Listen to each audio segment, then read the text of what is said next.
and gentlemen, welcome to the main event.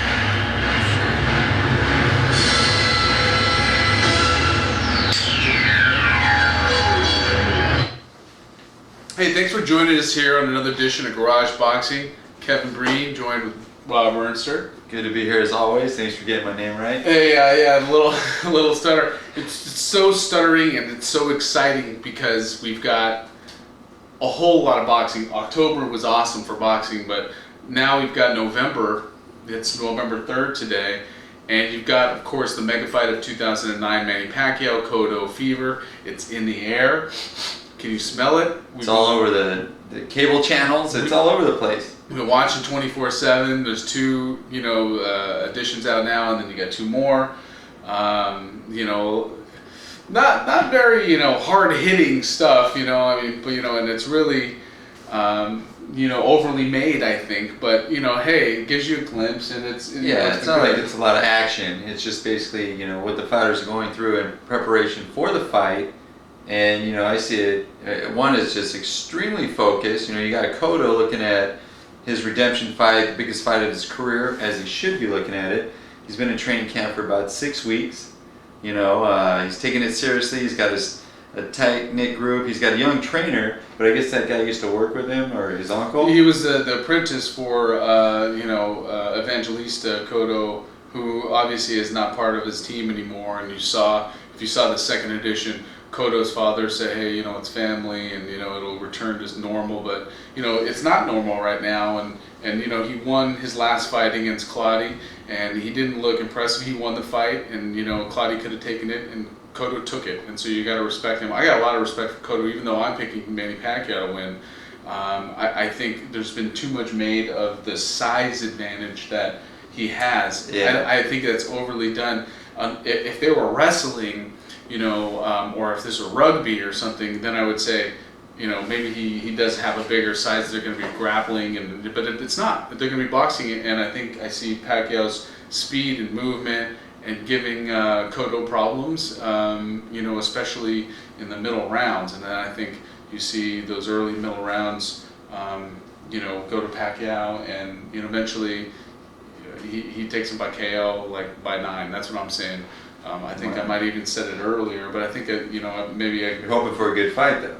Yeah, you don't want to see 2-3 rounds, right? No, I mean, you'd like to see, the fight be like a late knockout, like the Abraham Taylor fight in a way. You get your money's worth, but I don't know. I mean, you've got so many people that have so many different opinions, and it's exciting. No matter who you're picking, we're going to be watching. Yeah, I think it's going to be a great fight. And I'm going with Cotto, obviously, different than what you're doing. I think if Pacquiao wins, it's probably going to be inside like 4 rounds. I think if he takes him out early, then he takes him out because he was too fast and his power was just too much. But if he doesn't get there, he doesn't take him out. I think Cotto's going to do some body work, some Pacquiao hasn't seen lately. I think Cotto does a great job at keeping his chin down so he doesn't get caught with a straight-on punch right to the jaw like Hatton does. Cotto's sharp. He's a smart guy. He's an A+ fighter, if you will. Pacquiao, same. But Pacquiao, I think, relies so much on his speed that I don't know if he's taking his training camp that serious. I think he just thinks, I'm going to go in there and I'm going to win, and I'm going to get in decent shape, decent enough to beat this guy. But honestly, Cotto's not like Del Hoyo's lost a bunch of weight, or Hatton, who was never really that great to begin with. Or David Diaz, who was, paper champion. He's actually got a real champion at a real weight, and I don't really care for the catch weights. Mm-hmm. Do it at 147. That's the weight class. You want to fight at that weight.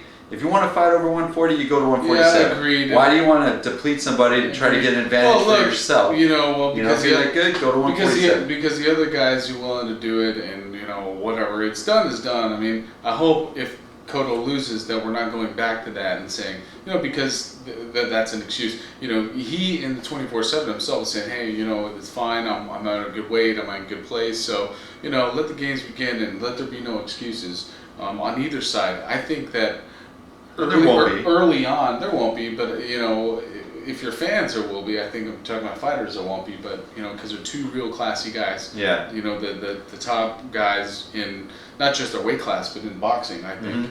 And you know, the thing is that earlier on, like let's say, you know, when we last did a video about this fight, you know, it was like, where's Pacquiao? You know, nobody can get a hold of him. He's doing movies. He's, you know, which isn't abnormal for him. But mayors and governors and Philippines. Right? Yeah, he's you know politicking around and politicking around, and you know, but I think now that he's here and it's, you know, I mean, he just. But is it enough time though?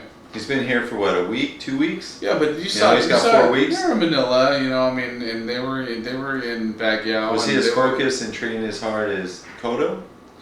Well, I don't know. Cotto was doing cannonballs and stuff. I mean, you know, it's like, you know, again, who cares? I think I saw a picture of in the news where there was Pacquiao and Freddie Roach. And Roach had the Batman thing on for the costume for Halloween. You know, it was all ripped up with the costume. And then Pacquiao's right there, and you know, he didn't look like he was out of shape or he was, you know, right. You know, I mean, he looked pretty good there. So I think you just got, you know, just a phenomenal world-class athlete in Pacquiao, and then you have a world-class boxer and fighter in Cotto. Yeah. You know, I mean, but I don't know, you know, but I've said this before, I could see the boxing gods looking down on Cotto, and Cotto, you know, maybe winning a decision or something like that. Didn't he surprise you when he beat Mosley?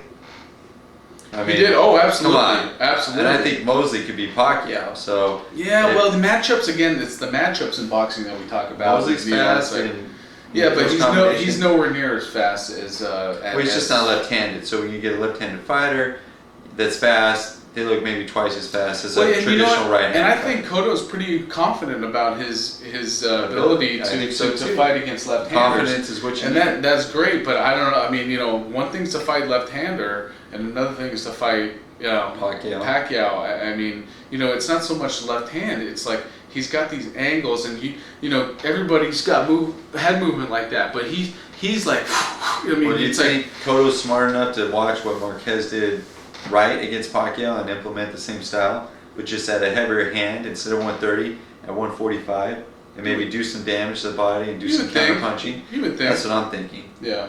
You know, so. Well, we'll see. I mean, everybody's pretty much already said where they stand now. But if what I'd be interested to hear of, if you think that the fight you thought it was going to go a different way, and now you think different, and I've got a Filipino friend, you know him too, who he's scared about Cotto. He's like all worried, and it's like, you know, I don't know. I still think Pacquiao has that extra special something. And but hey, that's why they fight. Well, we all know Pacquiao could beat Cotto. We know Cotto could beat Pacquiao. Right. It's just who's training the right amount of time and they're doing the right amount of training, if you will, to beat the other guy. You know, Pacquiao definitely has it in to beat pretty much anyone at 145.